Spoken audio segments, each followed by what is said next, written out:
കർത്താവും രക്ഷിതാവുമായ യേശു ക്രിസ്തുവിൻ്റെ തുല്യ നാമത്തിൽ കഴിഞ്ഞ ചില കാലങ്ങളായി ഞങ്ങൾ നടത്തുന്ന G2R പ്ലാറ്റ്ഫോമിൽ ദൈവവചനം ശ്രവിച്ചുകൊണ്ടിരുന്ന നിങ്ങളോട് ഞങ്ങൾക്ക് നന്ദിയും സ്നേഹവുമുണ്ട്.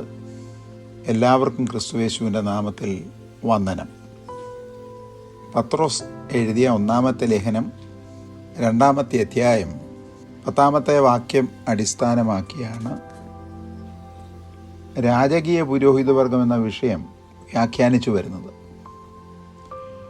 പുതിയ നിയമത്തിൽ പുതിയ നിയമസഭയ്ക്ക് രാജാക്കന്മാരില്ല. പുരോഹിതന്മാർ എന്ന് പഴയ നിയമത്തിലെ ലേവിഗോത്രത്തിൽ നിന്നുള്ളവർക്ക് ലഭിച്ച പുരോഹിത പട്ടവും ഇല്ല. എന്നാൽ രാജാക്കന്മാരെക്കാളും ലേവ്യ പൗരോഹിത്യ വർഗത്തെക്കാട്ടിലും ഉന്നതമായ ഒരു സ്ഥാനത്ത് ദൈവം പുതിയ നിയമസഭയെ ആക്കിയിരിക്കുന്നു എന്നുള്ള തിരുവചനത്തിൻ്റെ അനിഷേധ്യമായ സത്യം വളരെ സന്തോഷത്തോടുകൂടെ പ്രഖ്യാപിക്കട്ടെ. ക്ഷമയോടുകൂടെ പലർക്കും സ്വീകാര്യവും സന്തോഷകരവുമല്ലാത്ത വേദതിരു സത്യങ്ങൾ ഞങ്ങൾ ഇവിടെ പറയുകയാണ്. ആര് ഇഷ്ടപ്പെടുന്നു ഇഷ്ടപ്പെടുന്നില്ല എന്നുള്ളതല്ല വിശുദ്ധന്മാരെ ഞങ്ങൾ ലക്ഷ്യമാക്കുന്നത്. ദൈവത്തെ പ്രസാദിപ്പിക്കുക, ദൈവവചനം പഥ്യവചനമായി കലർപ്പില്ലാതെ ആരുടെയും കൂലിയോ പ്രതിഫലമോ പ്രതീക്ഷിക്കാതെ പ്രഘോഷിക്കുക എന്നുള്ള ഏക ലക്ഷ്യമാണ് ഈ ശുശ്രൂഷയുടെ പുറകിൽ ഉള്ളത്. പഴയ നിയമത്തെ കോർത്തിണക്കിയ യോഹന്നാൻ്റെ ശുശ്രൂഷ കർത്താവായ യേശു ക്രിസ്തു ആരംഭിച്ചതും അപ്പസ്തലന്മാർ തുടർന്നു വന്നതുമായ പുതിയ നിയമ സഭയുടെ ഉപദേശങ്ങൾ ഏതെല്ലാം ആകുന്നു, ആയിരുന്നു, ഇപ്പോഴും അതെന്തായിരിക്കുന്നു എന്നുള്ളതിനെക്കുറിച്ചാണ് നാം ചിന്തിച്ചു വന്നത്. അതിൽ പൗലോസിൻ്റെ ഉപദേശങ്ങൾ, യാക്കോബിൻ്റെ ഉപദേശങ്ങൾ അല്പാൽപമായി നാം കണ്ടു. യാക്കോബിൻ്റെ ലേഖനത്തിന് ശേഷം പത്രോസിൻ്റെ ഉപദേശത്തിലേക്ക് നാം വരികയും അല്പദിവസങ്ങൾ കൂടെ ഇത് തുടർന്ന് വിചിന്തനം ചെയ്യേണ്ടതായും ഇരിക്കുന്നു. വിശുദ്ധ പത്രോസിൻ്റെ ഉപദേശം. വിശുദ്ധ പത്രോസ് ലേഖനം എഴുതുന്നത് പൊന്തോസ്, ഗലാത്യ, കപ്പദോക്യ, ആസ്യ, ബിഥുന്യ എന്നീ പേർ പ്രസ്താവിക്കപ്പെട്ട 5 ദേശങ്ങളിൽ ഉള്ള പരദേശികളും പിതാവായ ദൈവത്തിൻ്റെ മുന്നറിവിന് ഒത്തവണ്ണം. ആ വാക്യം പറയുമ്പോൾ എഫെസ്യർക്ക് എഴുതിയ ലേഖനം 1-ാമത്തെ 4-ാമത്തെ വാക്യം ചേർത്ത് പഠിക്കുന്നത് ഉത്തമമായിരിക്കും. ആത്മാവിൻ്റെ വിശുദ്ധീകരണം പ്രാപിച്ച് അനുസരണം കാണിച്ച് യേശുക്രിസ്തുവിൻ്റെ രക്തത്താൽ തളിക്കപ്പെട്ടവരുമായി ജീവിച്ച വൃതന്മാരായവർക്കാണ് താൻ ലേഖനം എഴുതിയത്. അല്ലാതെ രക്ഷിക്കപ്പെടാതെ സ്നാനപ്പെട്ടവരും പിതൃപാരമ്പര്യത്തിൽ വിശ്വസത്തിനാൽ വീണ് കിട്ടിയ പ്രതിഫലം എന്ന വണ്ണം ശുശ്രൂഷകന്മാരായി ദൈവസഭയ്ക്ക് ദോഷം വരുത്തുന്ന ശുശ്രൂഷകന്മാർക്കും ദൈവത്തെ കണ്ടറിഞ്ഞ് സത്യസാക്ഷികളായി തീർന്ന ദൈവദാസീദാസന്മാരുടെ പിൻതലമുറക്കാരായ 4-ാം തലമുറയിലെ ഇഷ്ടാനുസരണം ലോകമയമായി ജീവിക്കുന്നവർക്കും എഴുതിയതല്ല വിശുദ്ധ വേദപുസ്തകത്തിലെ ഉപദേശങ്ങൾ. അത് തറപ്പിച്ചും ഉറപ്പിച്ചും പറയേണ്ട സത്യമാണ്. പരദേശികളും പിതാവായ ദൈവത്തിൻ്റെ മുന്നറിവിനൊത്തവണ്ണം ആത്മാവിൻ്റെ വിശുദ്ധീകരണം പ്രാപിച്ചവർക്കാണ്. അല്ലാതെ ആത്മാവിൻ്റെ വിശുദ്ധീകരണം പ്രാപിച്ച വിശുദ്ധന്മാരാരാധിക്കുന്ന സഭയിൽ ആത്മാവിൻ്റെ വിശുദ്ധീകരണം പ്രാപിക്കാതെ വന്ന് അംഗത്വമെടുത്ത് കല്യാണത്തിനും പുനഃപ്രതിഷ്ഠയ്ക്കും അങ്ങനെയുള്ള ലൗകിക കാര്യങ്ങൾക്ക് വേണ്ടി അംഗത്വമെടുത്ത വ്യക്തികൾക്ക് എഴുതിയതല്ല പുതിയ നിയമത്തിലെ വിശുദ്ധ ഉപദേശങ്ങൾ. അതിൽ ദൈവവചനത്തിൽ പറയപ്പെട്ടിരിക്കുന്ന അനുസരണം പൂർണ്ണമായി കാണിക്കണം. അതിനാദ്യമായി ചെയ്തത് യേശുക്രിസ്തുവിൻ്റെ രക്തത്താൽ നമ്മെ തളിച്ചു. അതിനുദാഹരണമാണ് പഴയ പെന്തക്കോസ്ത് ദിവസത്തിൻ്റെ ചേർന്നുള്ള സമയങ്ങളിൽ ജീവിച്ച വിശുദ്ധന്മാർ. അവരെ പത്രോസ് അഭിസംബോധന ചെയ്യുന്നത് വൃതന്മാർ എന്നാണ്. ലേഖനത്തിൻ്റെ ആമുഖവാക്യത്തിൽ തന്നെ ലേഖനം ആർക്കാണ് എഴുതിയതെന്നും അവർ എങ്ങനെയുള്ളവരായിരുന്നുവെന്നും വ്യക്തമാക്കപ്പെട്ടിരിക്കുന്നു. മുകളിൽ കണ്ട 5 ദേശങ്ങളിൽ ഒന്ന് ആസിയയാണ്, ഏഷ്യ ഭൂഖണ്ഡമാണ്.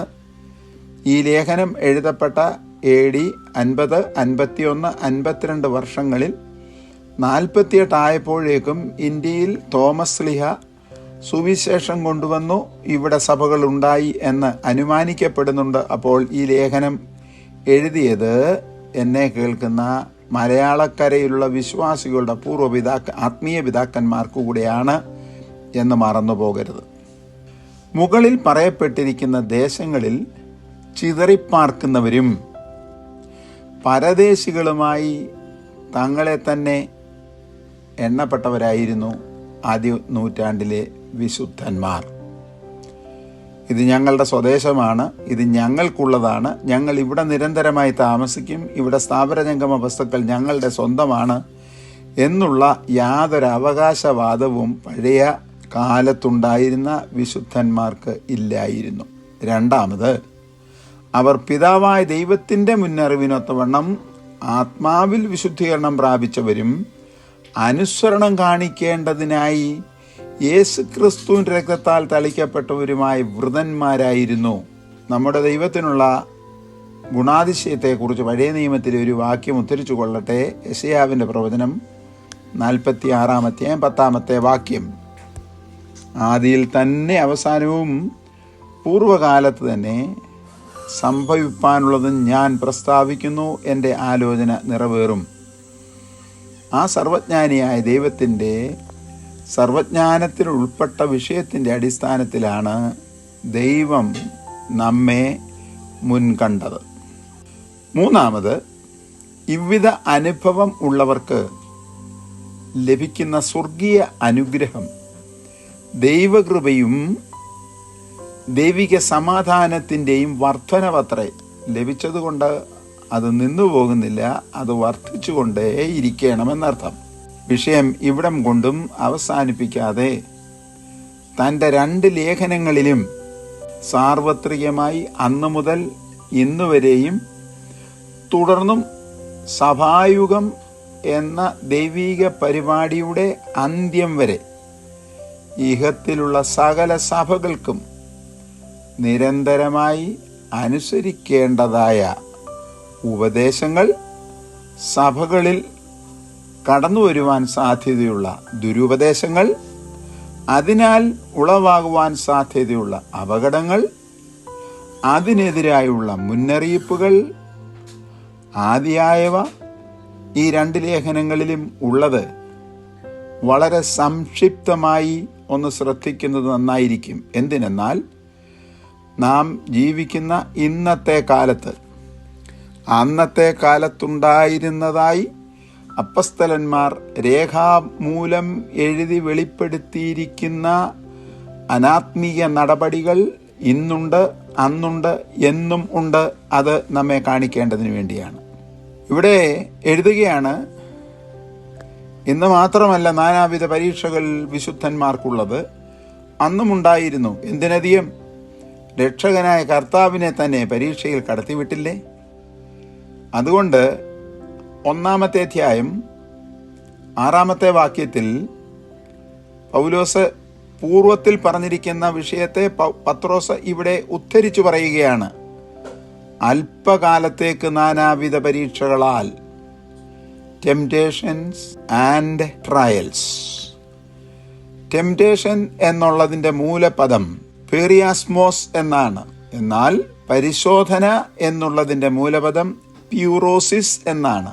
പെരിയാസിസ് എന്ന പദത്തിൻ്റെ അർത്ഥം നശിപ്പിക്കേണ്ടതിനു വേണ്ടി ഇരയിട്ടുകൊടുത്ത് കൊത്തി വലിച്ചെടുത്ത് നശിപ്പിക്കുക എന്നും, പ്യൂറോസിസ് എന്നാൽ ഉപയോഗത്തിന് അനുയോജ്യമല്ലാത്തതിനെ ഉടച്ചു വാർത്ത് തീക്കകത്തിട്ട് ഉരുക്കി അഴുക്ക് മാറ്റി പ്യൂരിഫൈ ചെയ്യുക എന്നുമാണ്. അതുതന്നെയാണ് വിശുദ്ധ പത്രോസ് 1-ാമത്തെ അധ്യായം 7-ലും 4-ാമത്തെ അധ്യായം 12-ാമത്തെ വാക്യത്തിലും എഴുതിയിരിക്കുന്നത്.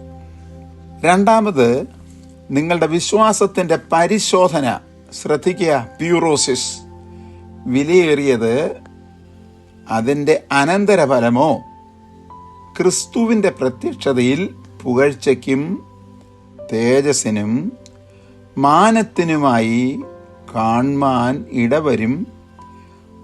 നാനാ പരീക്ഷകളിൽ വീണ് വലഞ്ഞുപോയവർ ക്രിസ്തുവിൻ്റെ പ്രത്യക്ഷതയിൽ ലജ്ജിക്കേണ്ടി വന്ന് തള്ളപ്പെടുമ്പോൾ പരിശോധനയിൽ കൂടി കടന്നുപോകുന്ന ദൈവമക്കൾ ക്രിസ്തുവിൻ്റെ പ്രത്യക്ഷതയിൽ എടുക്കപ്പെട്ട് പുകഴ്ചയ്ക്കും തേജസ്സിനും മാനത്തിനുമായി കാണുവാൻ ഇടവരും. അതുകൊണ്ട് എന്നെ കേൾക്കുന്ന രാജകീയ പുരോഹിത വർഗത്തോട് പ്രബോധിപ്പിക്കട്ടെ, പരീക്ഷകൾ വന്നാൽ അതിൽ വീഴരുത്. പരിശോധന വന്നാൽ തേജസ്സിലേക്ക് നടത്തപ്പെടുന്നതുകൊണ്ട് ധൈര്യത്തോടെ നിൽക്കണം. പൗലോസ് എഴുതിയ കൊരിന്ത്യർക്കുടെ 1-ാമത്തെ ലേഖനം 10-ാം അധ്യായം 13-ാമത്തെ വാക്യവും 2-ാമത്തെ ലേഖനം 1-ാം അധ്യായം 5-ാമത്തെ വാക്യവും ഒരു ഉപദേശ വിഷയമായിരിക്കട്ടെ. 3-ാമത്, അതുകൊണ്ട് നിങ്ങൾ മനസ്സുറപ്പിച്ച് നിർമ്മതരായി യേശുക്രിസ്തുവിൻ്റെ പ്രത്യക്ഷതയിൽ നിങ്ങൾക്ക് വരുവാനുള്ള കൃപയിൽ പൂർണ്ണ പ്രത്യാശ വെച്ചുകൊള്ളണം. 1-ാം ലേഖനം 1-ാം അധ്യായം 13-ാമത്തെ വാക്യം. കൂടെയുള്ള വിശ്വാസികൾ വിശ്വാസത്തിൽ നിലനിൽക്കുമ്പോൾ പരിശോധനകൾ വന്നാൽ അവരതിൽ പതറാതെ നിൽക്കണം എന്നുള്ള വിശ്വാസത്തിൻ്റെ അച്ചുതണ്ട് അവരെ പഠിപ്പിക്കേണ്ടതിന് അത്യാവശ്യമായ വിഷയം അവർക്ക് വരുവാനുള്ള കൃപ പൂർണ്ണ പ്രത്യാശയോടെ വെച്ചുകൊള്ളണം. ആ ശുശ്രൂഷകളാണ് ശുശ്രൂഷകന്മാരായ ദൈവദാസന്മാർ തങ്ങളുടെ ശുശ്രൂഷാ മണ്ഡലത്തിലുള്ള വിശ്വാസികളെ പഠിപ്പിക്കേണ്ടത്. അല്ലാതെ ഉപരിപ്ലവത്തിൻ്റെ ഉപദേശം പറഞ്ഞ് അവരെ നശിപ്പിക്കുകയല്ല വേണ്ടത്. പത്രോസ് തുടരുന്നു, പണ്ട് നിങ്ങളുടെ അജ്ഞാതകാലത്ത് ഉണ്ടായിരുന്ന മോഹങ്ങളെ മാതൃകയാക്കരുത്. കാരണം അതൊക്കെ കഴിഞ്ഞുപോയി. പിന്നെന്ത് ചെയ്യണം? നിങ്ങളെ വിളിച്ച വിശുദ്ധനൊത്തവണ്ണം അനുസരണമുള്ള മക്കളായി എല്ലാ നടപ്പിലും വിശുദ്ധരാകുവിൻ. 1-ാം അധ്യായം 14-15. ഇത് രാജകീയ പുരോഹിതവർഗമാകുന്ന പുതിയ നിയമസഭയ്ക്ക് നൽകപ്പെട്ടിരിക്കുന്ന മാറ്റമില്ലാത്ത ഉപദേശം. ഈ ഉപദേശം തന്നെ പരിശുദ്ധനായ ദൈവം തൻ്റെ കാന്തയായിരുന്ന ലേവ്യ പൗരോഹിത്യ ജനത്തിനും നൽകിയിരുന്നു. ലേവ്യ പുസ്തകം 11:44-45 20-ാം അധ്യായത്തിൻ്റെ 7 വാക്യങ്ങൾ വായിച്ചുകൊണ്ടാൽ ഉത്തമമായിരിക്കും. നിങ്ങളുടെ വീണ്ടെടുപ്പിനായി കൊടുത്ത വില ഇസ്രായേൽ ജനമായ ലേവ്യ പൗരോഹിത്യവർഗം ആകുന്ന അക്ഷരിക ഇസ്രായേൽ കൂടെ വാങ്ങിയതും ശേഖരിച്ചതും 1/2 ശേക്കൽ വെള്ളി. ഓരോ ഇസ്രായേലിയനും വീണ്ടെടുപ്പിൻ്റെ വില കൊടുത്തത് 1/2 ശേക്കൽ. 1 ശേക്കൽ എന്ന് പറഞ്ഞാൽ 10 ഗ്രാം. 1/2 ശേക്കൽ എന്ന് പറഞ്ഞാൽ 5 ഗ്രാം. 5 ഗ്രാം വെള്ളി ഉണ്ടെങ്കിൽ അവൻ്റെ വീണ്ടെടുപ്പ് നടന്നു. പുറപ്പാട് പുസ്തകം 30-ാം അധ്യായം 11 മുതൽ 16 വരെയുള്ള വാക്യങ്ങൾ. ധനികൻ കൂടുതലും ദരിദ്രൻ കുറവും കൊടുത്ത് വീണ്ടെടുപ്പ് നടത്തുകയിലെ വീണ്ടെടുപ്പ് എല്ലാവർക്കും തുല്യമാണ്. അതുകൊണ്ട് മൾട്ടിമില്യൺ പണക്കാരനും കോടിക്കണക്കിൻ്റെ സ്വത്തുകാരനും വലിയ മുതലാളിത്വം ചമച്ചുകൊണ്ട് ദൈവസഭയിൽ നടക്കരുത്. നിങ്ങളെ വീണ്ടെടുക്കുവാൻ ദൈവപുത്രൻ കൊടുത്ത അതേ വില സഭയിലെ കിടപ്പാടമില്ലാത്ത പാവപ്പെട്ടവനും കൊടുത്തിട്ടുണ്ട്. അത് മറന്നു പോകരുത്. 5 ഗ്രാമാണ് എല്ലാവർക്കും തുല്യമായി കൊടുത്തത്. എന്നാൽ യാഗമർപ്പിപ്പാൻ വരുമ്പോൾ ധനികൻ തൻ്റെ ധനത്തിനനുസരിച്ചും ആടോ മാടോ കാളയോ പശുവോ, എന്നാൽ അതിന് വകയില്ലാത്തവൻ പ്രാവിനെയോ പൊടിച്ചെടുത്ത മാവോ എണ്ണയോ കൊടുത്താൽ മതി. ജാതീയ ദേവന്മാർക്ക് ആരാധകർ അന്ന് അർപ്പിച്ചിരുന്നത് പൊന്നും തങ്കനാണയവും ആയിരുന്നു.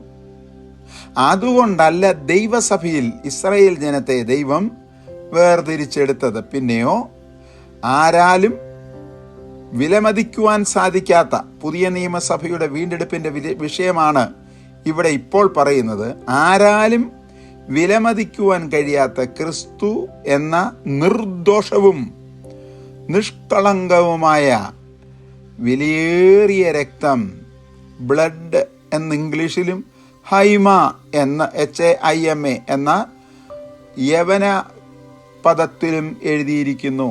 രക്തത്തിലാണല്ലോ ജീവൻ ഇരിക്കുന്നത്. എത്ര തടിയും തണ്ടും പണക്കാരന് നിറവും അഴകും സൗന്ദര്യമുള്ളവനായാലും രക്തത്തിലുള്ള ജീവൻ നഷ്ടമായാൽ അവൻ്റെ ശരീരം കൊണ്ട് എന്ത് പ്രയോജനം? അത് മണ്ണിനോട് ചേരും. ആകയാൽ നമ്മെ വീണ്ടെടുത്തത്, യോബിൻ്റെ പുസ്തകത്തിൽ എഴുതിയിരിക്കുന്നത്, ഒരു മനുഷ്യൻ തൻ്റെ ആത്മാവിന് വേണ്ടി തനിക്കുള്ളതെല്ലാം ത്യജിക്കുമെന്നാണ്. നമ്മുടെ ആത്മാവിനെ വീണ്ടെടുക്കുവാൻ ദൈവപുത്രൻ സകലതും ത്യജിച്ചല്ലേ ലോകത്തിൽ അവതരിച്ചത്. അതുകൊണ്ടാണ് വിശുദ്ധ പത്രോസ് വളരെ ധൈര്യത്തോടെ പറഞ്ഞത്, യഹൂദൻ്റെ വീണ്ടെടുപ്പാകുന്ന 5 ഗ്രാം വെള്ളിയും ജാതികൾ വീണ്ടെടുപ്പിന് വേണ്ടി അവരുടെ ആലയങ്ങളിൽ കൊടുത്തിരിക്കുന്ന പൊന്നും കൊണ്ടല്ല നമ്മളെ വീണ്ടെടുത്തത്, ക്രിസ്തു എന്ന നിർദോഷവും നിഷ്കളങ്കവുമായ കുഞ്ഞാടിൻ്റെ വിലയേറിയ രക്തം കൊണ്ടത്രേ. ക്രിസ്തുയേശുവിൻ്റെ വിലയേറിയ രക്തം ക്രയം കൊള്ളപ്പെട്ടവരാകയാലത്രേ ദാവീദ് രാജാവ് ഭൂമിയിലെ വിശുദ്ധന്മാർ ദൈവത്തിന് വിലയേറിയവരും പ്രസാദവും ഉള്ള ശ്രേഷ്ഠന്മാർ എന്ന് വിശേഷിപ്പിച്ചിരിക്കുന്നത്. 16-ാം സങ്കീർത്തനം 3-ാമത്തെ വാക്യം. വേറൊരു വാക്കിൽ പറഞ്ഞാൽ, വിശുദ്ധന്മാരായ ദൈവമക്കൾ, വെളുത്തവരോ കറുത്തവരോ പണ്ഡിതനോ പാമരനോ പാശ്ചാത്യനോ പൗരസ്ത്യനോ സ്ത്രീയോ പുരുഷനോ ആരും ആകട്ടെ, വീണ്ടെടുക്കപ്പെട്ട ദൈവ കുഞ്ഞുങ്ങൾ ദൈവത്തിൻ്റെ സന്നിധിയിൽ 16-ാം സങ്കീർത്തനത്തിൻ്റെ 3-ാമത്തെ വാക്യത്തിൻ്റെ മൂലപദത്തിൽ എഴുതിയിരിക്കുന്നത് ഗോമേദകക്കല്ലിന് തുല്യർ അഥവാ സഫേർ കല്ലിന് തുല്യരാണെന്നാണ്. പുറപ്പാട് പുസ്തകം 24-ാമത്തെ 10-ാമത്തെയും വെളിപ്പാട് പുസ്തകം 21-ാമത്തെ 11-ാമത്തെ വാക്യത്തിലും എഴുതിയിട്ടുണ്ട്. സമാഗമന കൂടാരത്തിൻ്റെ പണിക്ക് കയ്യിലുള്ളവൻ സഫേർ ഗോമേദകക്കല്ല് കൊടുക്കണം. വെളിപ്പാട് പുസ്തകത്തിൽ ആരും കൊടുക്കാതെ തന്നെ സൃഷ്ടിതാവായ ദൈവം നാം പാർക്കുവാൻ പോകുന്ന ആ അതിമനോഹരമായ രമ്യഹർബ്യത്തിന് ഉപയോഗിച്ചിരിക്കുന്ന പണിയിൽ ഗോമേദകക്കല്ല് ഉപയോഗിച്ചിട്ടുണ്ട്. അപ്പോൾ അത്രമാത്രം വിലയാണ് ഈ ഭൂമിയിലെ വിശുദ്ധന്മാർക്കുള്ളത് എന്ന് മറക്കരുത്. നാം എത്ര ഭാഗ്യവാന്മാരാണ്, രാജകീയ പുരോഹിത വർഗം. കർത്താവെ, ഞങ്ങളെ നന്ദിയോടുകൂടെ അങ്ങയുടെ സന്നിധിയിൽ സമർപ്പിക്കുന്നു. അടിയങ്ങളെ അനുഗ്രഹിക്കണം. ഞങ്ങളും ഈ വിശുദ്ധ വിളിക്ക് യോഗ്യരായി എണ്ണപ്പെട്ടതാൽ നന്ദിയോടുകൂടെ സ്തോത്രം. കേൾവിക്കാരായ എല്ലാവരെയും അനുഗ്രഹിക്കും. ഉത്തരവാദിത്വ ബോധത്തോടുകൂടെ അങ്ങയുടെ മഹത്വമുള്ള നാമത്തെ പ്രകീർത്തിച്ച് ജീവിപ്പാൻ ഞങ്ങളുടെ ഈ പരദേശവാസത്തിൽ കൃപ തരുമാറാകണമേ എന്ന് താഴ്മയോടുകൂടെ പ്രാർത്ഥിച്ച് തിരുസന്നിധിയിൽ ഞങ്ങളെ സമർപ്പിക്കുന്നു. ആമേൻ.